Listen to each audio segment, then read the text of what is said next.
voltando aqui com a segunda parte mostrando os meus setups. O primeiro vídeo foi sobre o setup que eu tenho lá no apartamento, que eu tô de mudança e vou mudar tudo. E esse aqui é o vídeo do meu segundo setup, que é um setup que eu uso para fazer edição de vídeos e fica aqui nesse mini estúdio que eu também uso para gravar vídeos aqui pro canal. É importante falar que esse setup aqui é um setup feito para ser um quebra-galho. Na verdade, ele é um setup que ele não tem nada fixo. Tudo aqui é pensado de forma que seja móvel, para que eu possa gravar takes, para que eu possa gravar vídeos aqui para vocês, e nos momentos que eu não esteja gravando, eu posso sim deixar o setup do jeito que tá ali atrás, montadinho numa mesa certinho, para eu poder adiantar partes da edição dos vídeos, ou então pensar em conteúdo, escrever roteiros, fazer pesquisas, essas coisas do tipo. Então eu vou mostrar todos os itens que eu tenho aqui, e tenha em mente que aqui é um setup de gravação, não é um setup para eu usar no dia a dia. Então, começando pelas paredes. A parede que tá atrás de mim, que você tá vendo, é uma parede na cor cinza. Sim, é cinza, não é preto.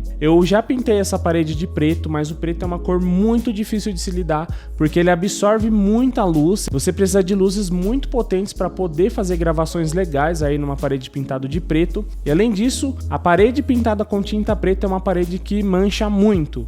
Encostou a mão na parede mancha, encostou algum produto na parede mancha, encostou a mesa na parede mancha, e geralmente são manchas que vão deixar ou tons mais escuros do que já tá lá, ou então vai esbranquiçar a sua parede. Ou seja, não pinte parede de preto porque provavelmente você vai se arrepender. Então a cor que eu escolhi aqui foi um cinza médio. Eu não queria que fosse um cinza muito claro, mas também não podia ser um cinza escuro demais para não ter esse problema. Depois eu tenho mais duas paredes pintadas de branco, que são paredes que eu uso como fundo também. Às vezes eu quero gravar algum vídeo mais clean lá pro meu trabalho, alguma coisa do tipo, e eu quero menos informação, quero que eu seja o foco do conteúdo, diferente dos vídeos de review aqui, onde o foco é o produto. Então as paredes brancas ajudam a dar esse ar mais clean, mas o foco da mensagem ser focado em mim, no que eu estou falando. Então, partindo agora para minha mesa. A mesa desse setup aqui é uma mesa bem parecida com a mesa do meu outro setup que eu tenho lá em casa. É uma mesa estilo industrial, dessas bem baratinhas que a gente compra na Amazon. Se eu não me engano, eu paguei 120 ou 140 reais nela. É uma mesa de 1,20 por 40. E a ideia principal para quando eu comprei essa mesa é que ela fosse uma mesa que desse para eu usar para gravar os vídeos com a mão em cima da mesa, tipo como se eu estivesse apresentando algo, mas também que fosse uma mesa que eu pudesse arrastar ela aqui para todos os lugares de forma muito fácil. Então, lembra? Tudo nesse setup aqui é pensado para ser móvel. Se eu for gravar algum vídeo e precisar modificar alguma coisa, tem que facilitar. Em cima dessa mesa eu uso um mousepad de couro sintético e não tem nenhum motivo específico para ele estar aqui, além do fato dele ser bonito e de que é muito melhor você usar um mousepad ao invés de deixar o mouse em cima da mesa. Mas se você acompanha o canal, você já deve ter visto que eu postei um vídeo mostrando a diferença entre 5 mousepads, e nesse vídeo aí eu falo que eu não gostei da experiência de usar mousepad de couro ou de couro sintético. Isso porque esse tipo de mousepad é muito bonito, mas ele não te dá quase nada de precisão. Além disso, ele tende a ressecar e ficar cada vez mais difícil de usar o mouse nele. Então é um mousepad que dedica um pouco de atenção, você vai ter que estar sempre lubrificando ele, passando alguma coisa nele, e ele tem uma tendência de sempre piorar e abrir as bordas, as laterais dele acabam abrindo.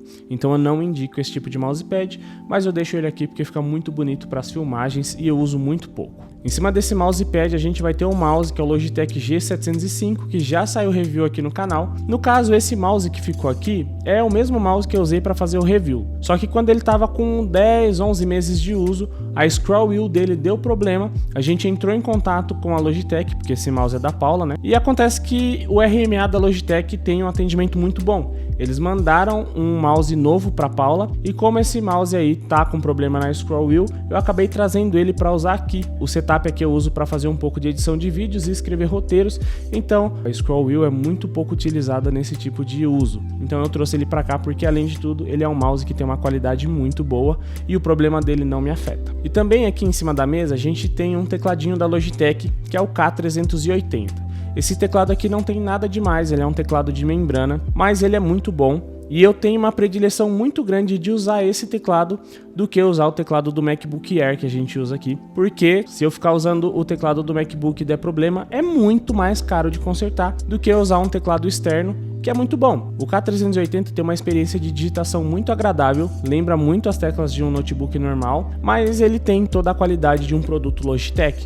então você pode conectar ele em até 3 aparelhos simultâneos. Então eu deixo ele conectado ao iPad, ao MacBook, e a terceira forma de conexão eu estou sempre alterando. Então às vezes se eu quiser conectar o celular eu conecto, se eu quiser conectar um outro notebook Samsung que eu tenho aqui eu conecto também. Então a terceira via é sempre modificável, eu nunca deixo ela fixo em nada. No geral ele é um teclado muito bom. Um ponto negativo dele é que ele é movido a pilha palito, vai 2 pilhas nele, mas se isso deixar mais interessante, essas pilhas duram muito tempo, dura quase 1 ano essas 2 pilhas nele, e eu gosto bastante desse teclado. Ele é um teclado bem confiável e ele é compatível com o Mac, o layout dele é todo compatível com o Mac, então ajuda bastante na hora de usar. Agora falando dos 2 itens que eu acho mais importantes aqui desse setup, vamos falar do MacBook Air M1, que é um MacBook que a Paula comprou em 2024. Hoje um dos principais trabalhos da Paula é como designer, então ela trabalha home office, mas às vezes ela sente que ela tá muito presa dentro de casa e ela comprou esse MacBook para ela poder trabalhar fora de casa também. Às vezes ela vai atender algum compromisso externo, ou vai para uma aula de dança, ou para uma aula de esporte lá no clube, então ela comprou o MacBook para poder levar. Acontece que ela estava usando muito pouco esse MacBook, então eu aproveitei e tô usando ele para ela, para não ser jogado dinheiro fora. E cara, eu realmente gostei desse MacBook. Eu sempre fui um dos caras que pode ser considerado um hater da Apple,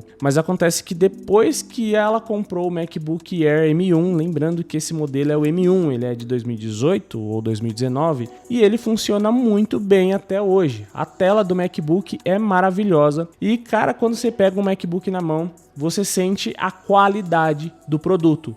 Eu já fui vendedor nas Casas Bahia e eu já peguei notebooks caros de outras marcas na mão e eu nunca senti toda essa qualidade, toda essa atenção aos detalhes que eu vi na Apple. Tudo deles parece que é feito com extrema qualidade. O MacBook Air M1 continua funcionando muito bem para edição de vídeos aqui. Eu não consegui entender ainda como que uma configuração modesta, tipo um MacBook com 8 GB de RAM e um processador defasado já, consegue rodar o Premiere muito bem. Eu não consegui entender isso ainda. Tem coisas que ele roda melhor do que no meu PC, que tem uma configuração muito mais robusta, muito mais potente do que ele. E isso me agradou demais. E usando o MacBook M1, eu conheci o ecossistema da Apple, usando ele pareado com o iPad. Simplesmente eu consigo usar o iPad como uma segunda tela, sem a necessidade de usar nenhum cabo, e ela funciona muito bem em tempo real, não tem nenhum delay na hora de mover o cursor, e eu simplesmente fiquei fascinado com essa questão do ecossistema da Apple. É tudo muito prático, roda tudo muito bem, e você sente mesmo que é algo que te facilita a vida, agiliza. Então eu sempre deixo o preview na tela do iPad, que a tela do iPad também tem uma imagem muito boa, e aí toda a timeline da edição de vídeo no Premiere fica aqui no MacBook, e tem sido maravilhosa a experiência de uso. Mas tem uma coisa que me incomoda, é que às vezes na timeline o cursor começa a travar, e eu acho que é por falta de memória RAM, mas tirando isso, roda muito bem. Eu já testei renderizar aqui e ele é relativamente mais rápido do que o meu PC. E mais uma vez, eu tenho um PC de 32 GB de RAM, tô com uma 3060 em Ryzen 5 5600X. Quando você compara com um MacBook, que é em tese um notebook, com um processador de 2018 e 8 GB de RAM, é absurdo, cara. Você vê a diferença de velocidade para renderizar um vídeo. Então, assim, realmente faz sentido falar que os produtos da Apple é para quem trabalha. Se você for jogar, fazer alguma outra coisa aqui para passar tempo, sei lá, não é legal, não indicaria. Mas se você quer para trabalhar, hoje eu acho que vale a pena sim. É um produto caro, mas ele entrega. E realmente eu tô pensando em investir num Mac Mini M4 aí com 16 GB de RAM, se eu não me engano, nesse ano aqui de 2025. Se tudo der certo, eu vou, antes de comprar uma câmera, comprar um Mac Mini para focar nessa parte de edições, porque parece ser muito melhor do que um PC Windows. A única coisa que o MacBook Air deixou a desejar é em relação ao After Effects. Eu estou estudando After Effects e o After Effects, quando você tenta abrir nesse Mac, ele fala que não tem memória RAM suficiente para rodar bem, então ele nem chega a abrir. Eu acho isso legal, porque ele já diz que não vai funcionar, mas é uma pena, porque eu sei que rodaria bem e algumas coisas que eu passo raiva no meu PC, talvez eu não passasse aqui. Enfim, vamos ver com o Mac Mini aí, se eu realmente conseguir comprar, como que vai ser a experiência. Eu já falei do iPad para vocês no outro vídeo, mas a grande diferença é o que eu falei aqui. Eu consigo usar ele conectado com o MacBook e a experiência é muito boa. Eu deixo o iPad num suportezinho metálico que eu comprei no AliExpress, eu paguei muito barato nesse suporte, foi R$35, e ele tem força suficiente para poder segurar o iPad em vários ângulos diferentes, então isso é muito legal, muito mais confortável, e você também consegue deixar o iPad numa altura mais próxima do monitor, né? Porque o MacBook fica também num suporte, esse suporte é um suportezinho de plástico, acho que eu paguei R$20 na Amazon, e ele quebra o galho, mas como eu disse, as coisas aqui não são para ficarem fixas, então eu acho que vale a pena às vezes investir menos, porque é um negócio que não vai ficar sempre aqui, o MacBook não fica aqui sempre, eu trago ele às vezes, então colocar ele num suporte mais simples não tem problema. Eu cheguei a investir num suportezinho de plástico pro iPad, mas acontece que o suporte de plástico não tem força para aguentar o peso do iPad. Ele lida bem com o celular, mas o iPad ele sempre deixava cair e ficava num ângulo mais abaixo da tela do que já fica, então às vezes incomodava um pouco. Com esse suportezinho de metal, a experiência tem sido bem diferente, eu gostei muito mais, então consigo recomendar para você esse suporte, e o de plástico eu digo para você não comprar. Do lado esquerdo da mesa, a gente tem aqui um mini caderninho onde eu tomo notas de algumas coisas. Quando eu decido algumas tarefas, às vezes eu tenho a predileção de escrever elas num caderninho, porque dessa forma eu sinto que eu tiro esse peso da informação na minha cabeça e despejo ele numa folha. A sensação que eu tenho é muito melhor quando eu escrevo do que se eu crio uma nota no celular, por exemplo. Quando eu crio algo no digital, parece que o problema ainda fica na minha cabeça, eu fico pensando nele. Mas quando eu pego uma folha de papel e escrevo, a sensação é que eu despejei isso da minha cabeça, liberou espaço. Então eu gosto sempre de ter um caderno do lado, junto com caneta, lapiseira. Eu já falei que eu amo lapiseira, vai aparecer mais lapiseira aqui. Mas eu gosto de escrever as coisas à mão. Então é essencial ter um caderninho aqui. Eu acho muito legal esse caderno aqui porque ele é um daqueles cadernos inteligentes. Então todas as folhas dele são substituíveis. Você consegue tirar ela para escrever, colocar de volta no mesmo lugar e depois você pode mudar. E se você acabar com esse caderno, você consegue comprar um refil, porque ele é um caderno inteligente, é muito fácil de usar. Não é algo bem baratinho, mas é algo muito legal e ele é pequeno, é bem portátil, eu posso levar para outros lugares e eu gosto bastante. Bom, e como eu acabei de falar sobre escrever, vamos falar também sobre o meu porta-lapiseiras, porta-canetas que eu uso aqui. Isso aqui eu comprei no AliExpress, eu achei bem legal, é bem bonito e ele cumpre bem a função de segurar canetas aí. A única coisa que eu acho é que ele é muito leve, então às vezes ele acaba caindo se você não colocar a caneta ou a lapiseira certinho nele. Mas no geral eu acho que ele deixa mais bonito, às vezes eu uso ele para compor ali alguma coisa para fazer um unboxing e ele chama bastante atenção. Depois nós teremos duas iluminações aqui que eu uso como luzes práticas. Essa luz que está aqui atrás é uma lâmpada de filamento que eu gostei muito, e desse lado aqui a gente tem uma lâmpada RGB. Basicamente eu comprei elas para ajudar a compor o cenário. Elas apareceram já no outro vídeo e vão aparecer aqui de novo. Ter essas luzes aí deixa o cenário mais interessante, mais bonitos para os vídeos. Então eu comprei, indico bastante. As duas têm bateria interna, então elas carregam com entrada USB-C, e as duas têm ajustes. A lâmpada de filamento tem ajuste de intensidade da iluminação, então ela tem um sensor touch que ela vai ficar desligada, vai ter a intensidade 1, a intensidade 2, que é um pouco mais forte, e depois ela vai desligar de novo. Uma das coisas que eu acho muito legal dessa luminária de filamento é que esse filamento dela é solto, ele tem na ponta dele uma bolinha de metal e na parte de cima da luz tem um ímã. Então se você quiser deixar ele reto, igual tá no vídeo aqui agora, você consegue deixar e você vai ver que a bolinha nunca encosta no ímã, ele fica próximo pela força do ímã, mas nunca conectado. E se você quiser, você pode chacoalhar ela e o filamento se solta. Então eu acho isso daí algo muito legal, acho que fica muito interessante esteticamente no setup e eu gostei bastante. A outra iluminação que tem é uma iluminação RGB, ela também tem bateria interna e eu gostei bastante dela porque ela não é uma luz muito forte, mas ela traz bastante opções de cores e intensidade de cores, inclusive ela tem efeitos RGB. Eu acho que é uma luz muito interessante para você deixar no seu setup. Ela não vai clarear demais o seu ambiente, mas ela vai dar aquela luzinha, principalmente se você grava takes de produtos como eu. Às vezes faz toda a diferença você ter uma luz extra na lateral do seu produto para fazer uma luz de recorte, alguma coisa do tipo, deixa o vídeo mais bonito e mais interessante. Então eu gosto muito dela. Ah, eu esqueci de falar. O controle é um controlinho bem genérico que vem com aquela luminária que está ali atrás, ó, que é a luminária RGB.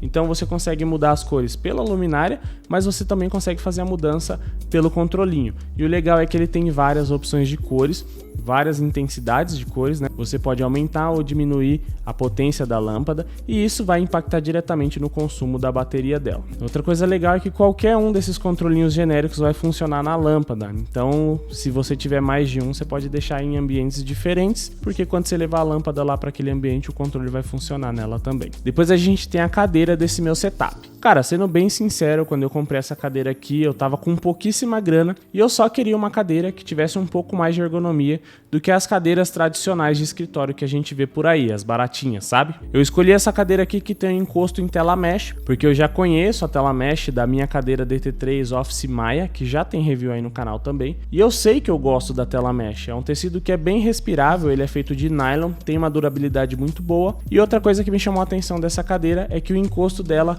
tem uma característica mais ergonômica, ele tem um apoiozinho de lombar ali, não é o ideal, mas ela já é melhor do que uma das cadeiras baratinhas. Na época eu acho que eu paguei coisa de 250, 270 reais. Não tinha muita opção de cores, eu peguei laranja e ela cumpre muito bem a função, até porque eu não uso ela muito tempo aqui. Eu acho que o máximo de tempo que eu passo sentado nela é 1 hora, 40 minutos, talvez 1 hora e meia. Então cumpre a função. Tá aguentando o tranco, ela não é para uma pessoa da minha altura e do meu peso, mas como eu passo pouco tempo nela, não tem problema. O microfone que eu uso para gravar esses vídeos é esse microfone aqui, um Fifine AM8. Esse microfone eu ganhei da Fifine para fazer review e eu gostei bastante dele. Eu ainda prefiro o HyperX Quadcast S, mas ele é um ótimo microfone, principalmente para essa sala, que é uma sala que não tem móveis e ela tem bastante eco. Então, como ele é um microfone dinâmico, ele filtra bem essa parte dos ecos e ele tem uma qualidade de áudio muito boa, apesar de ser um microfone relativamente barato. E junto dele aqui eu uso um braço articulado da Vidinho. O nome desse braço aqui é o LS24 e eu realmente acho que ele é o melhor braço articulado com custo-benefício que você vai poder comprar. Eu já tô com esse braço articulado aqui há uns 2 anos e ele tá perfeito. Ele não apresentou nenhum tipo de problema até hoje e eu só mudei ele lá do meu setup porque lá eu queria um setup mais clean, que me desse um pouco mais de espaço. E aí eu trouxe ele para cá para gravar os vídeos aqui e comprei um braço de perfil baixo lá. Mas o Vidinho LS24 é um braço articulado de perfil alto, então ele tem essa característica um pouco mais parecida com aqueles braços articulados de podcasts. E eu acho ele muito bonito. Ele é todo em alumínio e ele tem 3 articulações aqui que você vai poder ajustar a altura e o ângulo dele. Eu adoro esse braço aqui, eu consigo indicar ele de olhos fechados para todo mundo. E se você gostou, eu vou deixar o link não só dele, mas de todos os itens que vão aparecer aqui no vídeo. Eu vou deixar o link na descrição para você comprar. E saiba que comprando por este link, o canal vai receber uma pequena comissão, que vai de 3 a 8% dependendo do item. Não são todos os itens que dão esse valor aí de comissão, beleza? E aqui do meu lado eu tenho um mini centrinho que eu comprei no Mercado Livre, paguei 100 reais nele. E em cima desse centrinho fica o notebook, que é um notebook bem velho que eu tenho, que eu consigo ver o preview da gravação, meu celular fica conectado no notebook, e também é um notebook que faz a captação de áudio do microfone. Eu gravo tudo no Audacity, o microfone fica conectado no notebook, o notebook fica em cima do centro e o braço articulado fica preso ao centro também. Eu comprei para eu tentar ter essa estética afastada do setup, né, e ainda assim ter essa estética com o microfone bem posicionado e que lembra um pouco mais essa questão dos podcasts. Depois eu tenho 2 tripés muito simples, são os tripés mais baratinhos que você vai encontrar, que seguram as iluminações que vocês estão vendo aqui. Uma delas fica à minha direita aqui, que é uma luz bem dura, né? A gente fala que uma luz que não tem difusão é uma luz dura, que ela serve para iluminar esse meu lado do rosto aqui e me separar um pouco do fundo. Na parte da frente aqui a gente vai ter o outro tripé que vai segurar a minha tocha de iluminação. Essa tocha de iluminação é uma tocha bem baratinha que eu comprei para testar, mas eu não sei se eu consigo indicar ela para você. E ela cumpre bem a função, mas a sensação que eu tive quando eu comprei ela é que não é um produto de qualidade. E para ser bem sincero, eu achei que em algum momento ela ia pegar fogo. E até hoje ela não pegou fogo não. Mas dá para ver que é um produto muito simples, muito leve, não é nada robusto e ainda por cima ele dá essa sensação aí que ele vai quebrar a qualquer momento. Eu tenho medo até hoje de pegar fogo. Eu acho que talvez não pegou fogo porque eu gravo aqui no ar condicionado e nunca esquentou, mas não é uma luz confiável. Conectado nela tem um softbox, um octabox da Triopox de 95 centímetros com o grid. Então o grid ele ajuda a focar a luz em mim, ela não espalha para o ambiente. Eu vou mostrar aí para você uma demonstração do softbox sem o grid e depois colocando o grid para você ver como que ele espalha menos a iluminação, mas ainda assim ele foca a luz em mim, me deixando com uma iluminação soft, não gera nenhum tipo de sombra marcada. Toda a sombra que gera é uma sombra bem suave. E isso é muito importante para você conseguir fazer uma gravação bonita e agradável aí para quem está assistindo o vídeo. Então esse tipo de investimento não é um investimento baratinho, mas eu te garanto que investir em iluminação de qualidade deixa o seu vídeo muito melhor do que investir numa câmera. Por isso que eu gravo até hoje com celular. Então é por isso que eu defendo que você invista aí uns R$1.000, R$2.000 em iluminação, tripé, softbox, barra de LED, para você deixar o seu vídeo mais interessante, ao invés de gastar tudo isso, né, o dobro em câmera. E também eu indico que você aprenda a gravar com seu celular. Se você só pegar o seu celular e colocar para gravar no modo câmera dele, modo vídeo dele, a sua gravação vai ficar bem ruim, mas você não vai conseguir deixar o seu vídeo com esse aspecto um pouco mais bonito, um pouco mais cinematográfico, sei lá. E como eu falei de barra de LED, essa barra de LED aí é da Ulanzi, o nome dela é VL119 e eu tenho duas. Tem essa desse lado que tá nessa cor laranja, né, para deixar o setup mais quente, e desse outro lado aqui tem uma azul que não tá aparecendo no vídeo, mas eu comprei as duas num kit, saiu mais barato do que comprar separado e valeu muito a pena. Como eu gravo em salas pequenas, elas têm potência o suficiente para deixar a gravação bonita, os vídeos bonitos, mas se você for fazer em ambientes externos ou em salas maiores, talvez você vai precisar de luzes mais potentes, mas eu indico sim que você compre barras de LED como essa, porque elas vão deixar o seu vídeo muito mais bonito e interessante. Uma das adições mais interessantes aqui desse meu setup de gravação é esse gaveteirozinho que eu comprei de uma moça do condomínio. Ela postou lá que estava vendendo, ela disse que estava bem velhinho já e eu já estava querendo um gaveteirinho. Esse gaveteiro aqui, se eu não me engano, ele é da Tokstok e ele é inteiro de metal e ele não ocupa muito espaço. E além disso, o espaço dele é muito bem aproveitado porque é distribuído em 4 gavetas e eu consigo dispor ali as coisas bem organizadinhas dentro dele. Gosto muito. Eu falei que eu tenho vários tripés aqui, mas o que segura essa iluminaçãozinha aqui é um clamp, eu não lembro a marca agora, mas ele é muito legal porque você consegue abrir e fechar ele e colocar pressão apertando. E ele também tem um bracinho articulado, ele tem uma articulação principal e uma em cada ponta, que vai te dar muitas possibilidades de gravação de vídeos e também para você segurar as suas luzes. Eu acho muito legal esse clampzinho porque ele é muito útil, não só aqui dentro do mini estúdio, mas fora. Sempre que eu quero gravar algum take diferente, num ângulo diferente, com coisas que às vezes não dá pra gente gravar na mão mesmo, eu sempre uso esses clampzinhos aí e eu gosto bastante. Aqui na minha câmera do meu celular eu tô usando um filtro MD da K&F, ele é um filtro que chama Black Mist, ele é um filtro difusor de 1/4 que serve para deixar a minha pele um pouco mais soft e todas as luzes ele dá um glow extra, deixa a luz mais interessante, mais difusa. Então eu uso esse filtro aí porque eu acho que o vídeo fica mais bonito para você também. E por último, mas não menos importante, eu tenho um carregador da Ugreen de 100 watts e ele tem 4 portas para carregamento.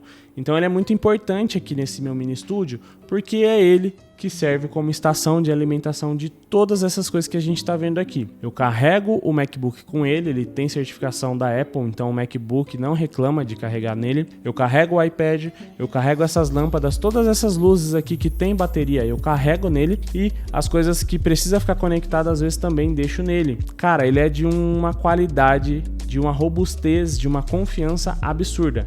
Então, o único carregador de celular que apareceu nesse canal e que eu vou te indicar com toda certeza são os carregadores da Ugreen, esse modelo em específico porque ele é 100 watts e ele é absurdo. Depois eu tenho mais um monte de coisa que fica jogada aqui porque essa sala aqui, esse mini estúdio é no fundo da minha barbearia.